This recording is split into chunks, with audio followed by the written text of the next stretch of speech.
I wanted to elaborate a little bit on last week's video. I felt like I talked about coming out of the darkness briefly, but I didn't go over what my original intentions were with that. And it does have different meanings depending on what you're talking about. But the point of the book, the page of the book I went over last week was talking about, our life, our decisions, what we put into our mind, on our bodies determines who we serve. But the point I wanted to make with coming out of the darkness is once you make that leap, once you put aside the things of the flesh, the things of the world, your personal desires, and once you, die to self and put self aside, then you realize that you are in the darkness and you realize, wow, the light is so much better. That can get kind of deep when you think about it, but spiritually speaking, personally for me, I know, and it all goes back to Sonia's experience of her near-death illness that she had 3 years ago.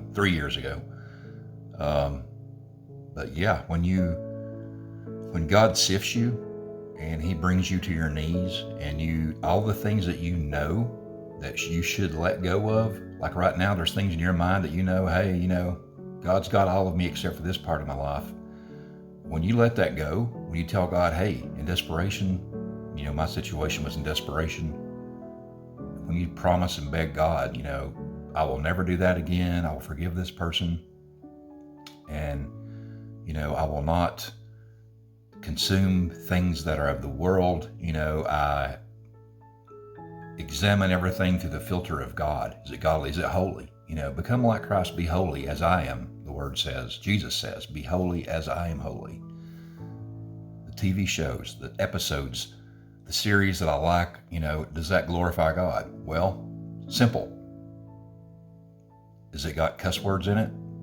Yes. Okay, then it doesn't come from God. Okay, it's real simple. Just ask yourself the question, is it glorifying God in what it's doing? Is it uplifting you or tearing you down? Is it is it showing adultery in it and cheating, crime and evil? I just wanted to share that. That was on my mind. I wanted to make a correction, or not really a correction, but I wanted to go more detail of what I meant about coming out of the darkness. The last 3 years, I've been very convicted, about, I have only listened to Christian radio stations. Let me say it that way. I may not love every Christian artist out there,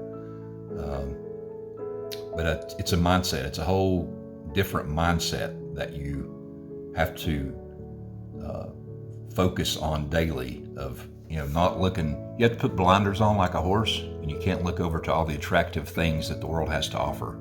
It's kind of like going shopping in one of your favorite stores and you see stuff that you want, you have to block that out. I'm not saying there's not joy and pleasure and living, but there's a certain joy that comes in serving God and doing the right thing and separating yourself from the world. It's kind of like, I don't know the best example, like ripping a Band-Aid off. Ripping a Band-Aid off hurts. It's not pleasant, but once you do, and you get that off of you, or just imagine like carrying a weight or carrying a burden, I don't know, somebody's luggage or something like that, and you finally get to set that down. You've been carrying 40, 50 pounds around, and you finally set it down and think how better you feel. That's kind of the spiritual feeling you get when you do the right thing, when you know that, hey, it's been gnawing at my mind, gnawing at me that I've been doing this X, Y, and Z, and I kind of don't feel good about it. But when you finally lay that aside, it's like, wow, I feel so much better. So in retrospect, personally, Sonia's situation opened my eyes, obviously, to a lot of things. And I confessed a lot of things and forgive a lot of people and made better choices with my life. And I don't regret that at all. Do I struggle? I struggle with anger towards people, road rage, that sort of stuff, and daily I'm saying, God, help me.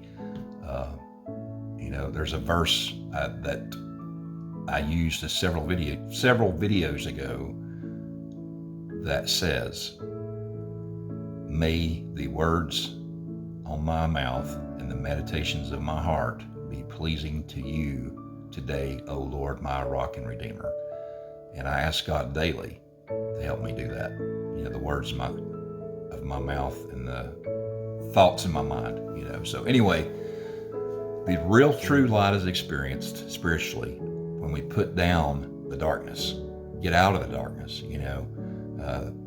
Again, this is just one analogy. You can talk about light and darkness all day long.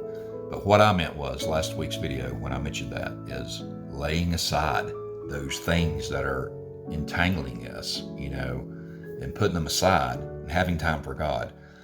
One last thing before I go. For Lent, I gave up, and I know it's not a huge sacrifice, but I gave up social media, the time I spend on that. It has been a little difficult, not that I thought that I engulfed myself in it, but I would find myself going there when I had free time. Well, now instead of that, even though I've got 3 different Bible apps, and I'll read the verse of the day, I'll do a plan. There's one of them I do like a plan. But I find myself, okay, go read the Bible. Just read the Bible in one of those apps instead of going to Facebook or whatever. It's a discipline, and it's a discipline. And if you do something long enough, it becomes a habit. And that's what I'm trying to do, is establish a habit. So nothing's easy. Living for God's not easy, but the payoff, retirement, is out of this world, literally. So anyway, have a great week. I just wanted to share that with you. Thanks for watching.